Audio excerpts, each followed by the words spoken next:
What if I told you that your relationships are not here to make you happy? They are here to reveal where you are not free. See, our relationships, whether familial, friendly, or intimate, are by far our greatest teachers and mirrors, reflecting back at any given time our deepest, most innermost world, our fears, our wounds, our beliefs, our gifts, and so forth. And in this video, I'm going to break down the spiritual nature of relationships and how we can begin to use each of our connections to serve us, to help us heal, grow, and evolve. And make sure you stick around to the end because in the end, I'm going to share some practical guidance, some tips on how you can really truly get the most out of all of your relationships. And of course, if you like this video, if you like all the other content on my channel, please consider subscribing and sharing this with your friends and family.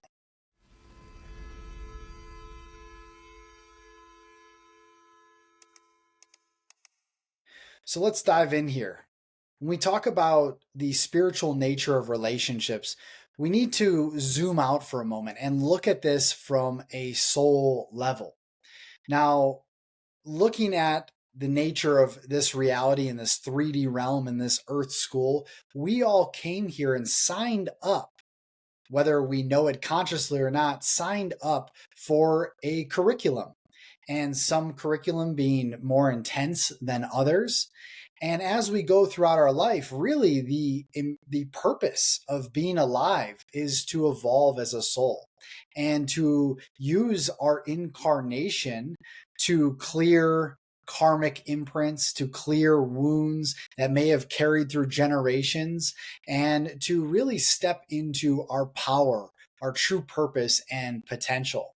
And one of the greatest ways to do that is in this realm of separation or the illusion of separation, where we have relationships.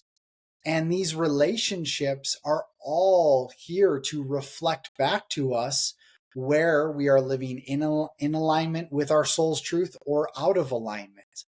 And so when we look at it from this perspective, they become a little bit less charged. It doesn't take away the humanness of it because, of course, we're all still human, yet we are also divine. And we live in the realm of emotion and feeling. And so relationships often are the deepest triggers. They bring up so much within ourselves. And one perspective I like to really work with and see things through is through the lens of the gene keys. You may have seen other videos that I've taught on the gene keys. If you haven't, you can scroll through my channel. But essentially, the gene keys is a system for self-discovery and personal transformation. And when we look at our gene keys, we look at this profile, this genetic makeup of these specific archetypes that are embedded within our DNA, within our genetic code. And as we travel deep into these archetypes, which are based on our personal astrology as well as the 64 archetypes of the Chinese I Ching, we can begin to see why we see so many of the same patterns in our relationships, why we've essentially attracted and created a contract with our parents, with those that we date later on in our life, our friends, and so forth, because all of these relationships are here to essentially reflect back these archetypes, which work on three levels: shadows, being sort of the underworld of our unconscious, our gifts, and our city. And our city is the highest potential, it's the enlightenment state. Now, our really journey through this human realm is to transform our shadows into gifts. And if we see it from that perspective, we can begin to see and actually show up in our relationships and see the beautiful gifts and opportunities that are in front of us. And so, again, relationships, they're not here to make you feel good, to make you joyful, or make you happy. That can be a part of a relationship when two sovereign whole beings are walking side by side in a relationship. We can expand the joy that is already existing within us. But so many of us are programmed and conditioned to find that person to fulfill all of our needs, to fulfill us on the deepest of levels, when really that's our job. It's not the other person. The other person is just here to mirror back where you are doing that for yourself and self-sourcing that love, that happiness, that joy, that fulfillment within, or where you are not and where you are still seeking outside of yourself. But all in all, they are here to help us grow. And so, of course, when we enter a relationship, we have the honeymoon phase. It's blissful. We're starting to get to know each other. There's, of course, a lot of fantasy and this dreamlike nature. It's this deepest portal of this expression of romantic love. But of course, after some time, that phase ends up, fizzling out. And then the true growth begins to start. And this is where a lot of people either run the other way or they meet the challenges, the shadows that are in front of them, and go deep into the vortex, into the portal of growth and expansion that is available for them. Now, again, when triggers, shadows, challenges arise, it's easy to want to flee and to move away. But when we stay and we begin to confront our triggers and our shadows, this is where the doorway of transformation really begins to happen. And so it's through our own commitment and devotion, not so much to the other person, but to our own personal growth, our soul's growth and evolution, that we stay and we go into the fire of transformation that's right in front of us.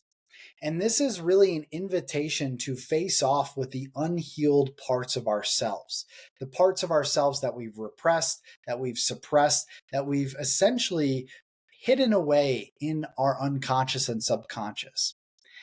And really, when we begin to confront all of what's available in these moments, the exponential growth that is available to us is unbelievable and absolutely incredible.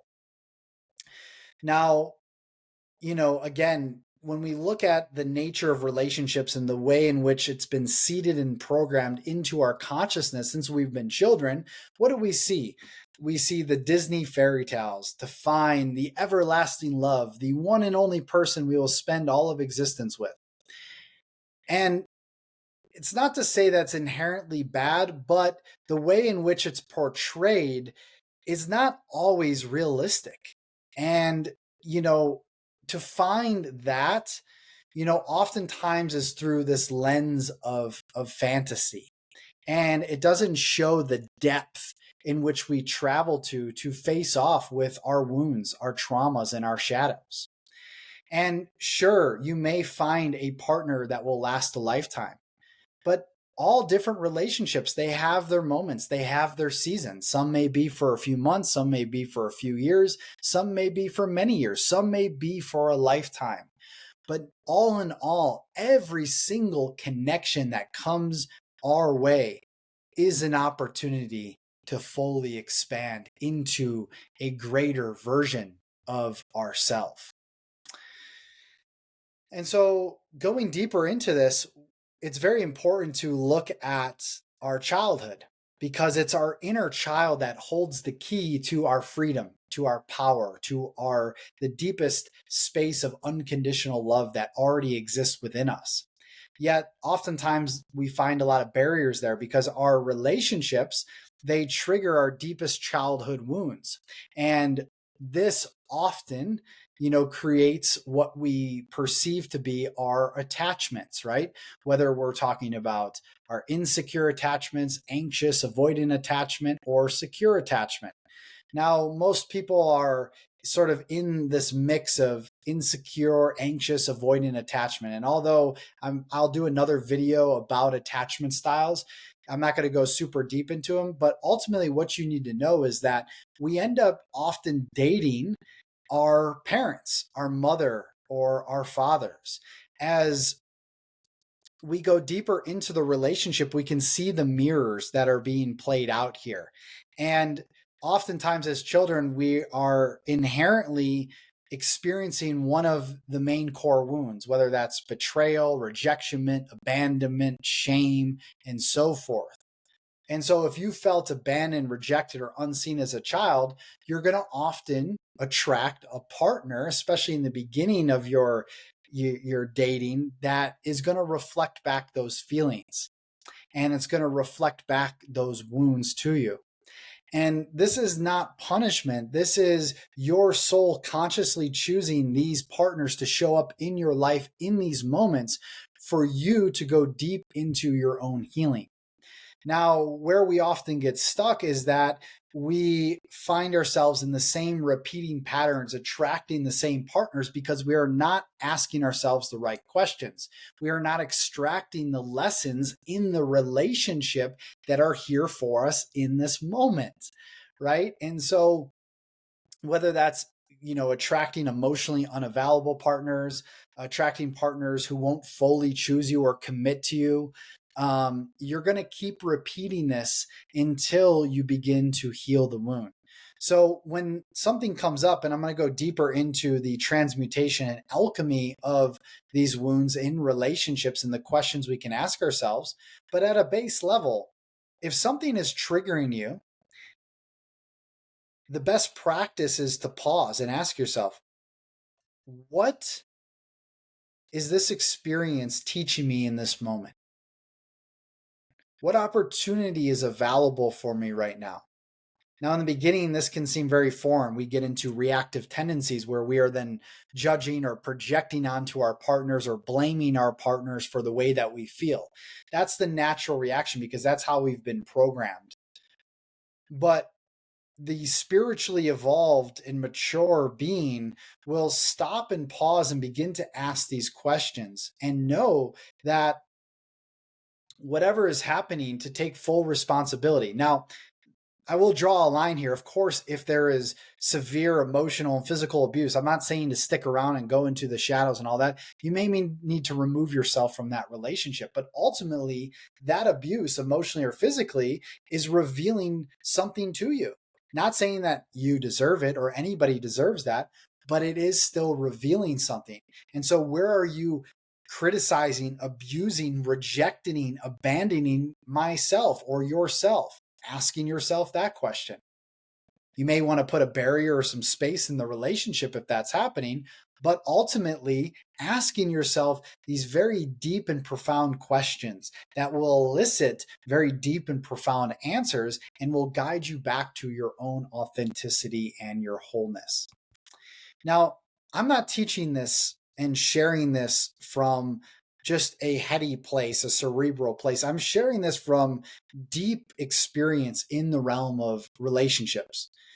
As a father, someone that has a young child to steward and take care of, as someone that's been in many relationships, and even one of the most powerful relationships, my relationship that is always and has been evolving with the mom of my child, Sarah, who has taught me so much and has been a master teacher in my life.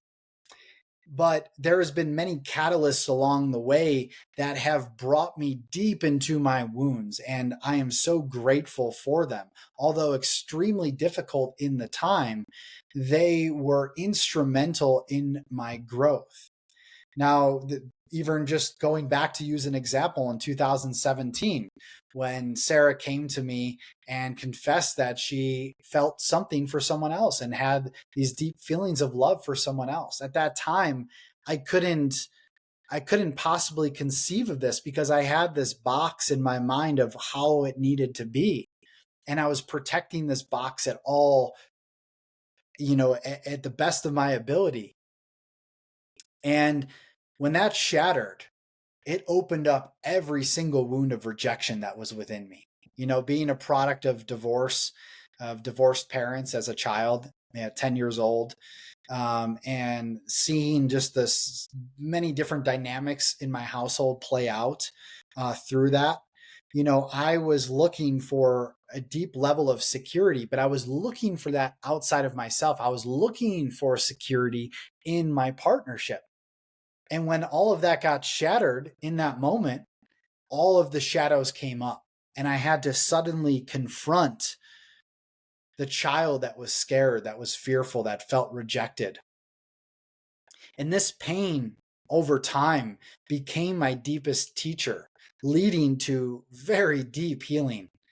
And since then, all of the relationships that I've had and experienced have all been massive and beautiful mirrors, and really have revealed so much about me. And the clearer that I get within myself, the mirror, the reflection back to me is revealing beauty. It's revealing gifts. It's revealing the love that I'm cultivating within myself. Because coming to this place of continuously going deeper and deeper into the own source of the love that exists within me, into my own source of happiness and joy that exists within me, with or without a partner. And of course, this is an ever evolving path, and I do not claim to be perfect. There are still triggers that come up for me. But at the end of the day, I know that I am here to continue to fortify, solidify the relationship that I have with myself, with God, with spirit, with the creator. And ultimately, as I deepen that and I expand that, then the mirror on the outside just becomes even more beautiful. And sure, there's more shadows that, are there that are meant to come up, and I accept them for when they do, because they are here to serve me and not to harm me. And so let's talk a little bit before I get into some more questions and some more ways in which you can really begin to dive deeper into the realm of your relationships to extract the lessons, the teachings that are here for you. When we talk about this space, everything is all about vibrational alignment. So everything is energy, right? So whatever energy that you are emitting is what you are essentially attracting back. So you don't attract what you want. You might want the image of what you believe to be your soulmate, right? And there's nothing wrong with that. You want all of these things, but you don't attract what you want. You attract what you are. So if there's a lack of self-worth, a lack of self-love, then you're attracting partners who are essentially going to reflect that back to you through a myriad of ways. And so when we go into that and we're seeing this reflection, we're seeing this mirror, we go into ourselves and approach the inner work, not to fix ourselves, not to say that something is wrong or broken, but it's about loving ourselves deeper through that experience, about accepting, forgiving ourselves even more. And as we begin to love ourselves more fully, accept ourselves more fully, then the people that come into our lives are going to reflect that fully. So let's leave the goal for a moment of finding the one and focus on the goal or the intention of finding ourselves. And when you do that, the one or the reflection of what you believe to be the highest form of love will be shown to you. So again, it's essentially obliterating the conditions, the conditional nature of relating, because that's what we are essentially doing, pretty much what we're programmed to do. It's to say, if you do this, then I'll love you more. If you fulfill this, then I'll love you more, or whatever it might be, whatever the condition is. But truly, there's levels to love, right? And in romantic love, romantic conditional love that is often playing out in many of our relationships is a very base level form of love. When we rise higher, we get into transcendental experiences, cosmic levels of unconditional love. And there's so much to be had in this space. And so the point of all of this, if I were to distill this down to one core message here, it's to use your relationships as your greatest teachers and to go into your relationships with the awareness with the commitment, with the intention to evolve and to serve the altar of love. And through that, man, life looks a lot different. Your relationships begin to look a lot different. So here's some practical tools here. So again, I reflected a few questions earlier, but going deeper into some journal prompts. When you're triggered, asking yourself, what is this showing me about myself right now? What opportunity is here for me to heal? What gift is trying to be revealed in this moment? And just sit with that. It might be a little bit difficult at first. You might feel the reactive tendencies to yell, to get angry, to blame, to judge, to project, to whatever it is. But sit with that. See what medicine is lying beneath the surface for you.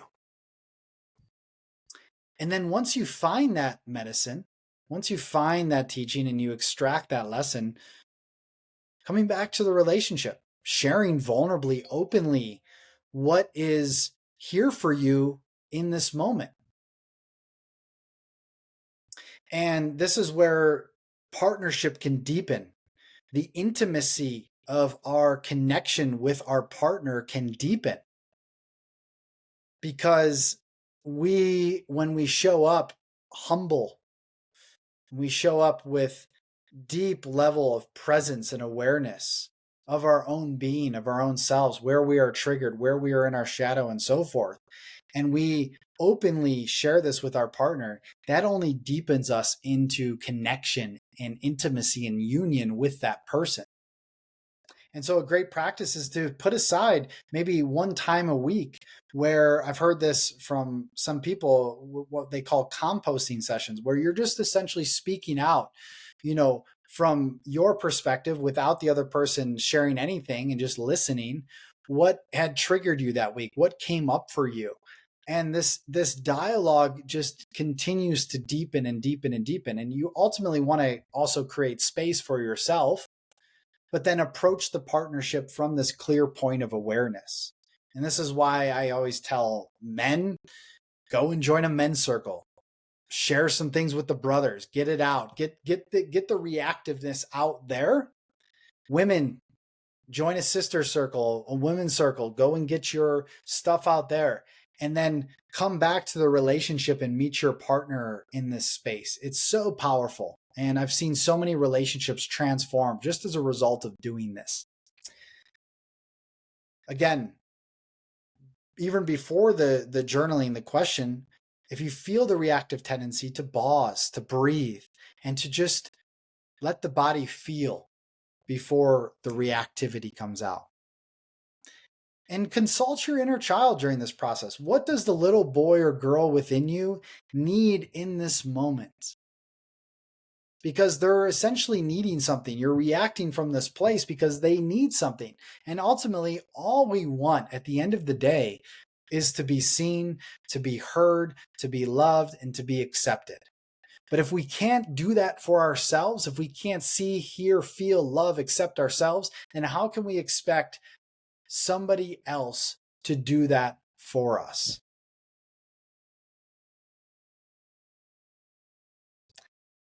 Ultimately, this is about grace. It's about compassion. It's about kindness. It's about love. Where can you soften the edges within yourself to come back to that place of wonder, of play, of innocence, of imagination? To come back to that child within and to give her, him, the love that they needed. And this is through the process of reparenting, which I'll share more videos on. So ultimately, going through this process of pausing, of breathing, of feeling, of asking yourself, what is this trigger? What is this opportunity? How is this trigger an opportunity for me to deepen into my medicine, into my gifts? What is this here to show me? So whatever you're facing right now, look at it from the lens of medicine. It's all here for you. It's all happening for you. And you are the master of your reality. and you get to create the reality that you choose. And ultimately, looking at your partnerships, if you can honestly, radically, honestly be fully transparent with yourself and know that you're doing your best and you're going into this, and ultimately it doesn't work out, right? In the sense of what we desire to work out as far as like a long-term, lifetime partnership, that's okay. Someone else will come along the way and be here for you to help you expand into another level. So there's more on this topic, but I'm going to leave it there for now. If you like this video, if you like what I'm putting down here, what I'm sharing, drop your insights in the comments, your reflections. I would love to hear from you, and be sure to subscribe to the channel. And until next time, sending you so much love, positive energy. Peace.